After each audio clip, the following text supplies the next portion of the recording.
Venezuela की राजधानी Caracas में धमाकों के बाद अमेरिका के राष्ट्रपति डोनाल्ड ट्रंप ने दावा किया कि ये हमले अमेरिका ने किए हैं। उन्होंने कहा कि अमेरिका ने वेनेजुएला के खिलाफ बड़े पैमाने पर हमले किए और उनके नेता राष्ट्रपति निकोलस मादुरो और उनकी पत्नी को पकड़ लिया। वहीं इन हमलों के बाद वेनेजुएला सरकार ने अपने देश में आपातकाल घोषित कर दिया। साथ ही सरकार की तरफ से जारी एक बयान में अमेरिकी सैन्य आक्रामकता की निंदा की गई। ट्रंप वेनेजुएला के राष्ट्रपति निकोलस मादुरो पर बीते कुछ हफ्तों से दबाव बढ़ा रहे थे। अमेरिका आखिर क्यों मादुरो के पीछे पड़ा हुआ है? आज पहली खबर में इसी पर बात।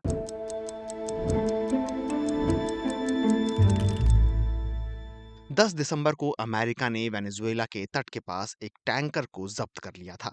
साथ ही आरोप लगाया कि इसमें प्रतिबंधित तेल ले जाया जा रहा था। अमेरिकी युद्धपोत इस दक्षिण अमेरिकी देश के बिल्कुल नजदीक तैनात है। अमेरिका ने कैरिबियन द्वीप में 15,000 सैनिकों के साथ ही कई तरह के युद्धपोत तैनात किए हैं, जिनमें aircraft carrier, guided missile destroyer और एम्फीबियस असॉल्ट शिप शामिल हैं। तैनात जहाजों में दुनिया का सबसे बड़ा aircraft carrier USS Gerald Ford भी शामिल है। इस क्षेत्र में इस तैनाती की वजह है अमेरिका में फैंटानिल और कोकीन की तस्करी को रोकना। यहाँ तैनात नौकाओं पर मौजूद कई लोग अमेरिकी हमलों में मारे गए हैं। अमेरिका ने उन पर आरोप लगाया था कि वे कथित रूप से ड्रग्स ले जा रहे थे। निकोलस मादुरो कौन है? निकोलस मादुरो का पूर्व वामपंथी राष्ट्रपति ह्यूगो शावेज और उनकी United socialist party of Venezuela के नेतृत्व में उदय हुआ। मादुरो पहले बस ड्राइवर और यूनियन के नेता थे। उन्होंने चावेज की जगह ली और 2013 से राष्ट्रपति हैं। चावेज और मादुरो पिछले 26 साल से सत्ता में रहे हैं। उनकी पार्टी ने नेशनल असेंबली, न्यायपालिका के बड़े हिस्से और चुनावी परिषद समेत कई प्रमुख संस्थानों पर नियंत्रण हासिल कर लिया है। 2024 में मादुरो को राष्ट्रपति चुनाव में विजेता घोषित किया गया था, जबकि विपक्ष की ओर से हासिल वोट ये दिखा रहे थे कि विपक्षी उम्मीदवार एडमुंडो गोंजालेज भारी बहुमत से जीत चुके हैं। गोंजालेज ने मुख्य विपक्षी नेता मारिया कोरिना मचाडो की जगह ली थी, जिन्हें चुनाव लड़ने से रोक दिया गया था।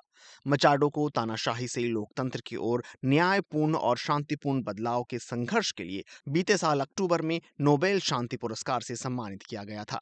कई महीनों तक छिपे रहने के बाद यात्रा प्रतिबंध की परवाह ना करते हुए मचाडो दिसंबर में नोबेल पुरस्कार लेने ओस्लो पहुंची थी। ट्रंप का फोकस वेनेजुएला पर क्यों है? ट्रंप का कहना है कि अमेरिका में वेनेजुएला के लाखों लोग घुसे चले आ रहे हैं। वो अवैध आप्रवासियों के लिए मादुरो को जिम्मेदार मानते हैं। ये प्रवासी उन लगभग 80 लाख वेनेजुएला वासियों में शामिल हैं, जिनके बारे में अनुमान है कि वे 2013 से देश के आर्थिक संकट और दमन के कारण देश से भाग गए। हालांकि ट्रंप ने कोई सबूत नहीं दिया, लेकिन उन्होंने मादुरो पर आरोप लगाया है कि उन्होंने अपनी जेलों और पागलखानों को खाली कर दिया और कैदियों को जबरन अमेरिका भेज दिया।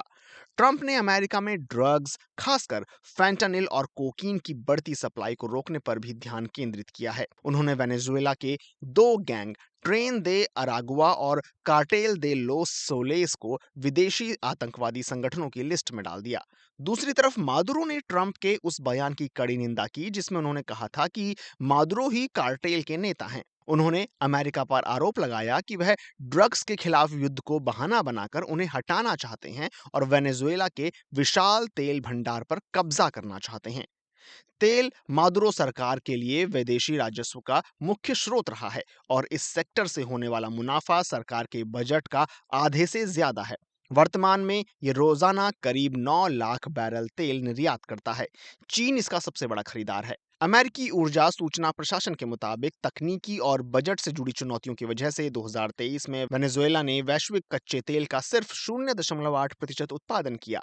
वहीं काउंटर नारकोटिक विशेषज्ञों का कहना है कि वेनेजुएला वैश्विक ड्रग तस्करी में अपेक्षाकृत छोटा खिलाड़ी है। यह एक ट्रांजिट देश की तरह काम करता है, जहां से दूसरे देशों से बनी ड्रग्स की तस्करी की जाती है।